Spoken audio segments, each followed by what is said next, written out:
Hey, man. Welcome back to a Trail Talk Thursday episode here on the Wolf and Iron podcast. It's not Truck Talk Thursday, at least not today. I've ditched the truck. I'm on the trail, and I'm actually out here at Mount Rainier National Park, and I've just spent about several hours hiking, a couple hours taking some photography and things like that. Overall, probably about a 4-mile trek, and I'm heading back now. And I thought I'd just share some thoughts with you guys I've been having since I've been up here. If you haven't tuned into the other episodes where I kind of talk about why I came out here all the way from North Carolina to Washington State, literally across about as far as I could across America, go listen to some back episodes and check that out. Also, if you're not following me on Instagram, I've got some amazing pictures up here that I'll be posting. So go check me out at wolfandiron.com, and you will not be disappointed. I'm going to be like one of those, you know how people in Canada, like they just walk out their back door and just take like a picture with their iPhone and then they're Insta famous or something. That's basically me now. That's what I'm going to be like. Except I had to spend, $1,200 to get out here and the whole trip and all that. Anyhow, it's worth it. Go check it out. You get the photos for free in any case. So I wanted to share some thoughts with you guys today on following in other people's footsteps. There's a lot of, how do I want to phrase this? A lot of times as Christians, we can kind of get into the debate of free will versus God's sovereignty, and how far does that extend, and which one wins out? How much do we really have free will, and those kinds of things.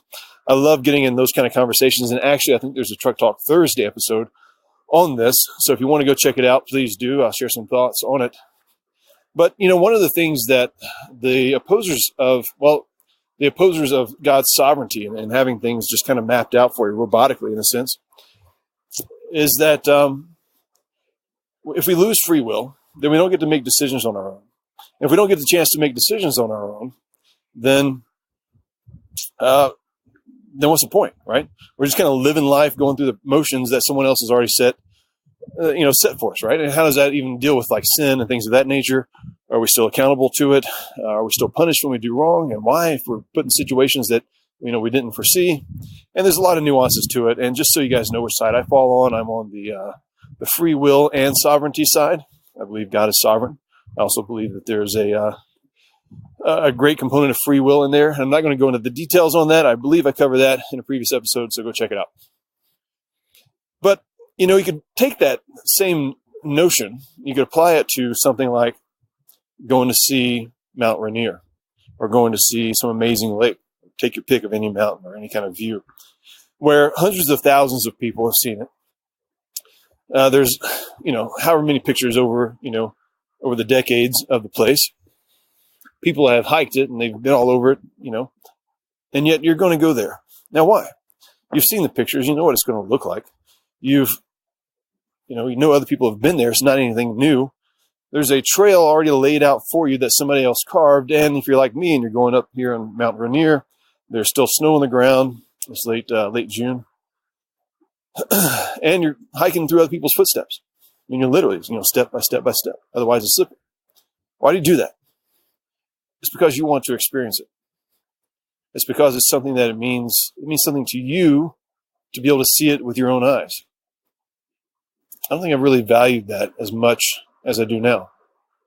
I think I grew up a lot of my life just, thinking, oh, well, there's a picture of it. That's good enough. Oh, there's people told me stories about it. I heard that it was nice. That's fine. There's probably a limiting belief in there that kind of came from how I was raised, maybe. Basically said, that kind of stuff is not for us. I never traveled as a kid. Meaning like I never went on like real vacations. We went to see family sometimes, but it was never anywhere interesting. There's a picture of me. My mom's holding me at Mount Rushmore. She went with my grandparents. I'm like 1 year old, something like that. Apparently they lived in South Dakota for a period of time and did some traveling and were fairly adventurous. And then I came along and all that just stopped. And so I don't know what happened, but it never happened when I was a kid.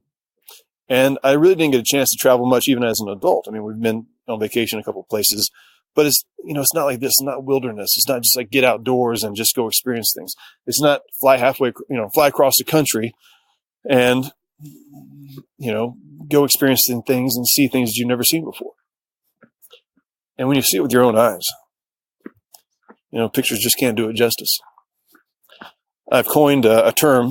Actually, I might find out by the time I get off of the mountain here and get my internet back up that I've not coined it, but I think I've coined it at this moment, as of this recording. I'm calling it a miracle. It's kind of like a miracle, but it's John Muir based. It's nature-based miracles. And so just let me have my moment right now if you're trying to Google this and ruin it for me. I'm seeing a lot of miracles here. And, I'm just experiencing a lot of things that, just the overwhelming grandeur of things. It's just hard to put your mind around. It's just hard to fathom. I know many of you have traveled more than I have. It's not hard to do. You've probably been to places like the Grand Canyon, Niagara Falls, and probably here, other places that I dream of going someday and will eventually get there. You know what I'm talking about. There's one thing to hear about the vastness of the Grand Canyon. There's another thing to go there and see it and shed a tear. I've not done that yet, but I can tell you, when I came around the bend this morning, heading to Mount Rainier, I had no idea. I'm in Seattle. I'm stationed in Seattle.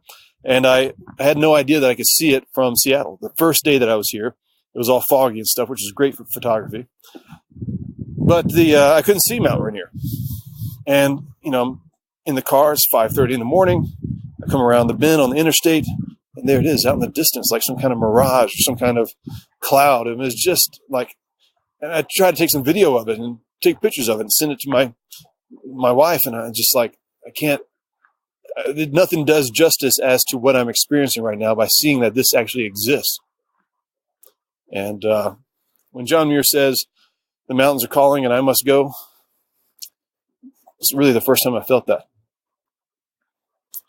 We have mountains in North Carolina, and I don't want to say anything bad about North Carolina, but to be honest, they're kind of sucky compared to these.